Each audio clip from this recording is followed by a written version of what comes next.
Hey, it's Educator Barnes, and I'm back with another book review. For the last few years, I have been a reviewer for Multicultural Children Book Day, which happens the last Thursday in January each year.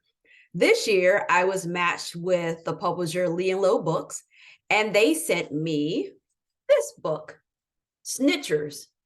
And I don't know how to say the author's first name. I don't know if it's Stephanie without the I or Steph Ann, and her last name is Dunn.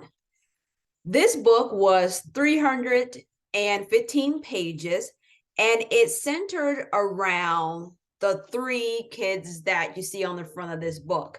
So you have the main character, Nia, you have her friend, Miracle Ruth, and their other friend, Dante. There's a fourth friend, Fernando, who switches schools. So you hear about him a little bit on and off throughout the book.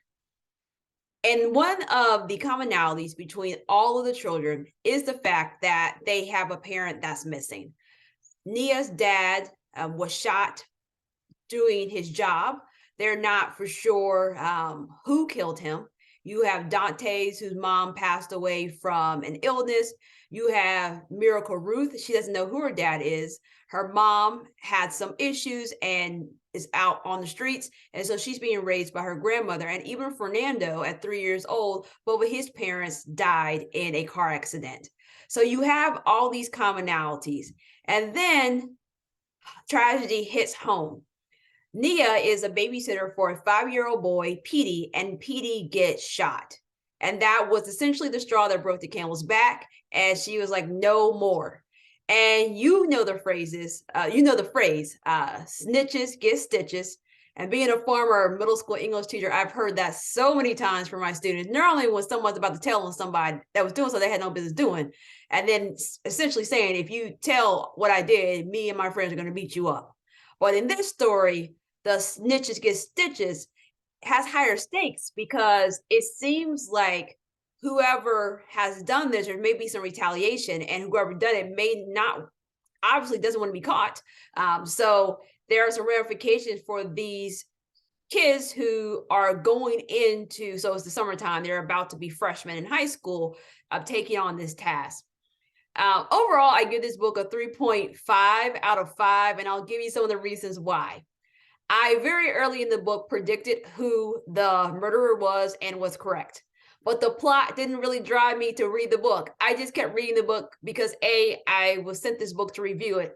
But B, it was just like confirming my suspicions, and I was correct.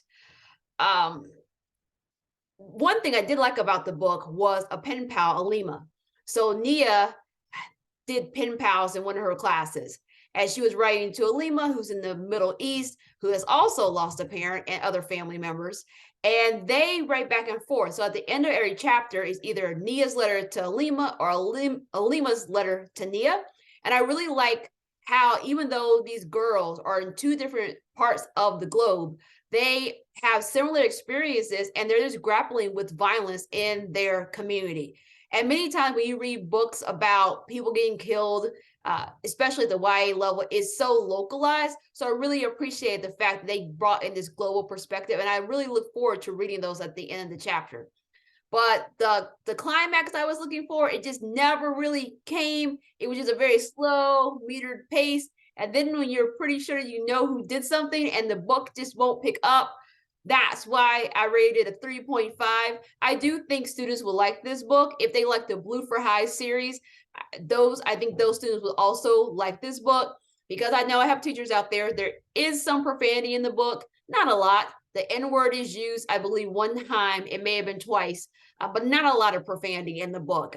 Really low for, if you think about some other YA books where it seems to be a lot, very low. So if you have a school that has rules about profanity, you should probably be able to get this book passed through these standards and maybe just skip those words, obviously. But there's not so many words where it would be burdensome and it would take away from the story. So if you're looking for a book to read, a new YA book to read, where you are following these kids trying to solve this mystery in their neighborhood, I suggest you check out this book. This book is not a book that I would necessarily reread, but this is a book that I would definitely recommend to students, especially those students that I know have a taste for this type of events and that happened in this book. So stay tuned for my next book review.